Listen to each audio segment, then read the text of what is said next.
कहानी शुरू होती है और हम एक आदमी को देखते हैं जो मस्त गहरी नींद में सो रहा होता है।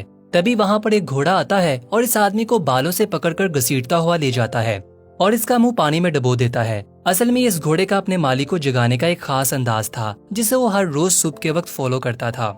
इस आदमी का नाम ल्यू और घोड़े का नाम रेड है। ल्यू उठता है और अपने घोड़े को एक खास जगह पर बांध देता है और खुद वहीं सो जाता है। तभी हमें सीन में दो लोगों को दिखाया जाता है जो आपस में बातें कर रहे होते हैं कि ये मास्टर ल्यू है जो कभी हांगकांग में स्टैंडमैन हुआ करते थे और आज इनके खाने के लाले पड़े हुए हैं। सीन शिफ्ट होता है और हम ल्यू को देखते हैं जो एक जगह पर बैठा बियर की बोतलें खाली कर रहा होता है।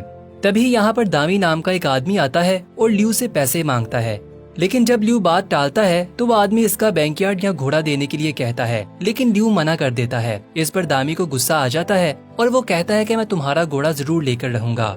इस पर इन दोनों के बीच में लड़ाई शुरू हो जाती है और ल्यू दामी और इसके चमचों को खूब पीटता है और नीचे आकर अपने घोड़े को भी बचाता है। इसके बाद ल्यू घोड़े पर बैठता है और भागता हुआ एक शो पर पहुंच जाता है। यहाँ ल्यू एक दो स्टंट दिखाता है और एक जगह पर जाकर अपने घोड़े को छिपा देता है और साथ में खुद भी वहीं छिप जाता है, जिसकी वजह से दामी और इसके आदमी ल्यू को नहीं ढूंढ पाते और वो आगे निकल जाते हैं। अगले दिन ल्यू अपने घोड़े के साथ बैंकयार्ड में होता है।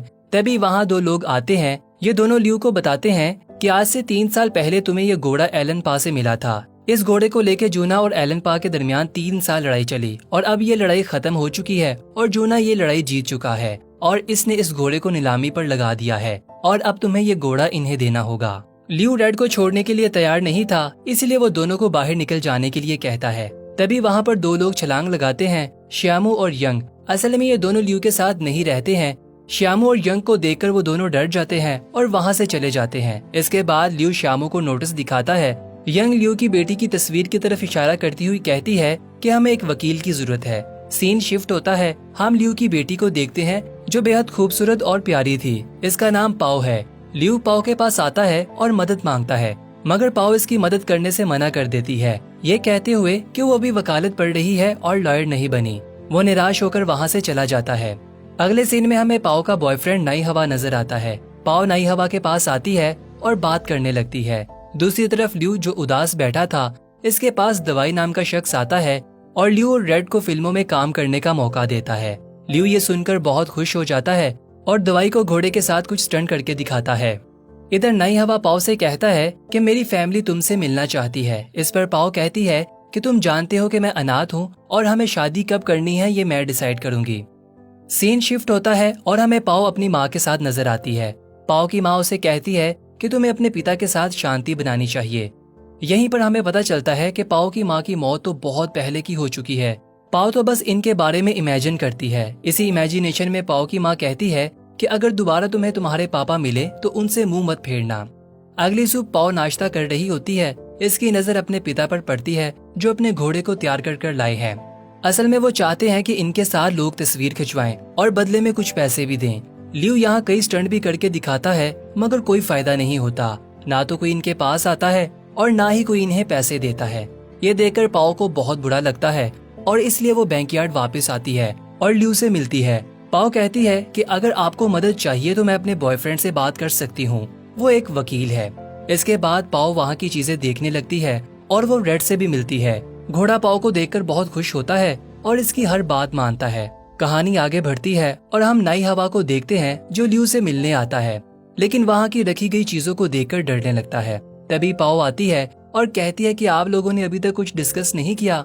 इसके बाद पाओ नई हवा के हाथ पर हाथ रखती है और इसे कंफर्ट फील करवाती है। इसके बाद बातें शुरू होती हैं और हमें 3 साल पुरानी कहानी दिखाई जाती है, जहां हम ल्यू को देखते हैं जिसने घोड़े को बहुत बुरी हालत में लिया था। घोड़ा बीमार था। ल्यू ने इसका ध्यान रखा, इसे खिलाया पिलाया और चलना भी सिखाया और साथ में इसको ये भी कहा कि फ्यूचर में कभी भी घुटनों के बल मत बैठना। फिर इसके साथ ही कहानी प्रेजेंट पर आती है, जहाँ पाओ घोड़े के पास होती है और नई हवा को बुलाती है। ल्यू नई हवा को रेड के साथ स्टंट करने को कहता है। स्टंट करते हुए रेड जमीन पर गिर जाता है, जिसकी वजह से नई हवा डर जाता है। तब ल्यू कहता है कि रेड बिल्कुल ठीक है, वो तो बस तुम्हें पसंद करता है, वो इसीलिए तुम्हारे साथ मस्ती कर रहा है। अगले दिन ल्यू रेड के साथ शूटिंग पर पहुंचता है और शॉट तैयार होता है। यहाँ पाओ भी शूटिंग देखने के लिए आती है, लेकिन रेड इतनी ज्यादा भीड़ को देखकर डर जाता है और स्टैंड नहीं कर पाता, जिसकी वजह से ल्यू और रेड को शो से बाहर कर दिया जाता है। इसके बाद ल्यू एक जगह पर उदास बैठ जाता है और रेड आकर इसे टोपी पहनने को कहता है, लेकिन ल्यू गुस्से से टोपी को फेंक देता है। तब पाओ रेड के पास आती है और इसे कहती है कि हम तुम्हें इसके लिए फोर्स नहीं करेंगे। अगर तुम करना चाहते हो तो तुम करो, अगर तुम नहीं करना चाहते तो मत करो। उसकी बात सुनकर घोड़ा वापस शूटिंग पर जाता है और स्टंट करने लगता है। इधर पाओ भी ल्यू को टोपी देती है और जाने को कहती है। इसके बाद वो और रेड मिलकर कमाल का स्टंट दिखाते हैं। ल्यू और घोड़े का स्टंट देखकर पूरी टीम हक्का बक्का रह जाती है। हर तरफ ल्यू और रेड की तारीफें होती है। ल्यू भी बहुत खुश हो जाता है और फिर ये दोनों ऐसे ही स्टंट जारी रखते हैं। सीन शिफ्ट होता है, वही दो लोग फिर से नोटिस लेकर आ जाते हैं। यहाँ पाओ इनसे कहती है कि हॉर्स ट्रेडिंग कोई पब्लिक प्रॉपर्टी तो नहीं है, इसीलिए आप यहाँ से जा सकते हैं। रेड भी इनके नोटिस को चबाकर फेंक देता है और इन्हें धक्का मारकर बाहर निकाल देता है। अगले सीन में ल्यू और पाओ डिनर के लिए जाते हैं, जहाँ दामी आता है और ल्यू से पैसे मांगने लगता है। रेड को गुस्सा आ जाता है और वो आकर दामी को एक जोर की लात मारता है, जिसकी वजह से दामी दूर जाकर गिर जाता है। इस तरह एक बार फिर से ल्यू और दामी के बीच में फाइट शुरू हो जाती है। घोड़ा भी जमकर इन्हें पीटता है। तभी वहाँ पर श्यामू भी पहुँच जाता है और ल्यू की मदद करने लगता है और ये तीनों मिलकर इन गुंडों को अच्छा मजा सिखाते हैं। इसके बाद ल्यू पाओ को पकड़ता है और उछालकर घोड़े पर बिठाकर वहाँ से निकल जाता है। फिर सीन शिफ्ट होता है और हम रेड को देखते हैं जो फिल्मों में स्टंट करता है। ल्यू भी इसके साथ स्टंट करता है, लेकिन इसी के बीच एक स्टंट के दौरान रेड को चोट लग जाती है और वो घायल हो जाता है, जिसकी वजह से पाओ को गुस्सा आता है और वो ल्यू के पास आकर कहती है कि आप ये स्टंट करना कब बंद करेंगे। इस पर ल्यू कुछ खास जवाब नहीं देता। अगले दिन ल्यू और पाओ डिनर पर नई हवा के परिवार से मिलते हैं। यहाँ ल्यू काफी अनकंफर्टेबल फील कर रहा था और वो अजीब सी हरकतें भी कर रहा था, जिसकी वजह से पाओ कहती है कि मेरे पापा बड़े लोगों के साथ एडजस्ट नहीं कर पाते, वो कुछ ज्यादा ही सिंपल हैं। ये सुनकर ल्यू नई हवा की फैमिली को कहता है कि आप मेरी वजह से मेरी बेटी को रिजेक्ट मत कीजिएगा, वो बहुत अच्छी है। डिनर खत्म होता है, नई हवा और इसकी फैमिली वापस चले जाती है। इनके जाने के बाद पाओ ल्यू पर बहुत गुस्सा करती है और इन्हें नई हवा की फैमिली के साथ अच्छे से बर्ताव ना करने पर जम के डांटती है। इसके साथ ही वो इनसे कहती है कि आपको रेड के साथ अच्छे से बर्ताव करना चाहिए। सीन शिफ्ट होता है और हम पाओ को देखते हैं जो रेड के साथ बैठकर टीवी देख रही थी। टीवी पर पाओ अपने फादर और रेड के स्टंट देख रही थी। यहीं पर ल्यू भी होता है। टीवी देखते हुए पाओ अपने पिता से कहती है कि आप बहुत कूल हैं। ये सुनकर ल्यू की आंखें नम हो जाती हैं और पाओ की आंखों से भी आंसू निकल जाते हैं। तभी सीन शिफ्ट होता है और हम 8 साल पहले पहुंच जाते हैं। यहाँ ल्यू होता है जो बहुत ही ऊंची जगह पर स्टंट कर रहा था। ये स्टंट करते हुए ल्यू अचानक से नीचे गिर जाता है और इसके सर पर गहरी चोट आती है। इस चोट की वजह से ल्यू को पूरे 8 महीने तक कोमा में रहना पड़ता है। असल में ये ल्यू अपनी बेटी को बता रहा होता है। ल्यू कहता है कि इन 8 महीनों में काम ना करने की वजह से मेरा दिवालिया हो गया था। तुम्हारी माँ से भी मैं नहीं मिल पाया। पाओ कहती है कि माँ की तरफ से मैं आपको माफ करती हूँ। फिर इसके बाद दूसरी तरफ दामी बैंकयार्ड में रेड के पास आता है और इसे इंजेक्शन लगाने की कोशिश करता है ताकि वो इसे अपने साथ ले जा सके। तभी रेड की आंख खुल जाती है और ये सब मिलकर इसको पकड़ने की कोशिश करते हैं। रेड भी इनसे बचने की पूरी कोशिश करता है। इससे पहले कि दामी रेड को काबू में करता, वहाँ ल्यू पहुँच जाता है और इन सब की पिटाई करने लगता है। ल्यू एक चेयर पर बैठकर दामी को सीढ़ियों से घसीटता हुआ नीचे लाता है और नीचे गिराकर दामी से कहता है कि तुमने हाथ क्यों नहीं छोड़ा। इस पर दामी कहता है कि मेरा हाथ फंस गया था। इसी तरह ल्यू दामी और इसके साथियों को मारकर वहाँ से भगा देता है। फिर इसके बाद अगली सुबह फिल्म स्टार युवान ल्यू के पास आता है और ये दोनों बैठकर चाय पीते हैं और ढेर सारी बातें करते हैं। युवान ल्यू से कहता है कि अगर इस दिन हांगकांग में आप ना होते तो शायद आज मैं जिंदा ना होता। युवान कहता है कि मैं आपके साथ एक फिल्म बनाना चाहता हूँ। मैं चाहता हूँ कि आप और रेड इसमें काम करें। लेकिन ल्यू कुछ सोचता है और फिल्म के लिए मना कर देता है, जिसके बाद युवान वहाँ से वापस चला जाता है। इसी शाम पाओ और नई हवा ल्यू के पास आते हैं।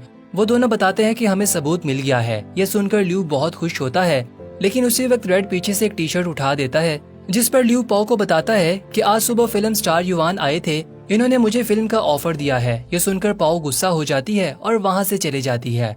ल्यू कुछ समझ नहीं पाता और अगले दिन युवान के बताए हुए लोकेशन पर शूटिंग के लिए पहुंच जाता है। यहाँ ल्यू अपने घोड़े पर बैठकर सीन शूट कर रहा होता है। तभी इसे अपने घोड़े का ख्याल आता है और ध्यान ना देने की वजह से वो जमीन पर गिर जाता है। इसके बाद ल्यू उठता है और रेड से माफी मांगता है और कहता है कि बस ये अब रुकने का समय है। इसके बाद ल्यू युवान से माफी मांगता है और फिल्म के लिए मना करके वहाँ से वापस चला जाता है।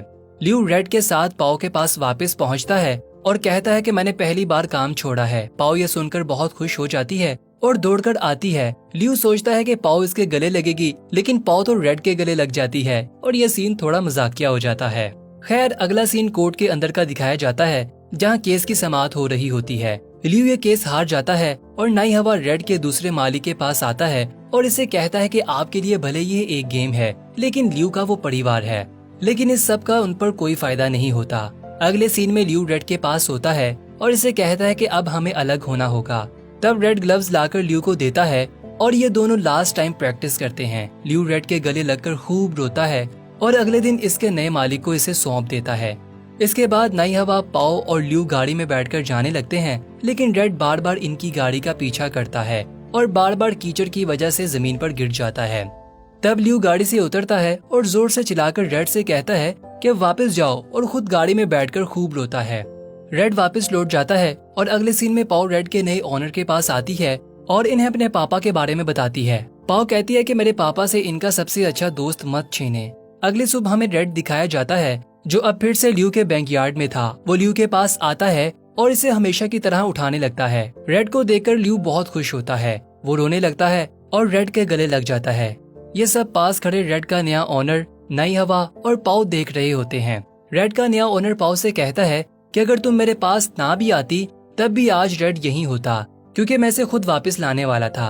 असल में वो खाना नहीं खा रहा था। इसके बाद पाओ और नई हवा भी ल्यू के पास आते हैं और तीनों रेड के गले लग जाते हैं और इसके साथ ही ये कहानी अपने अंत को पहुंचती है।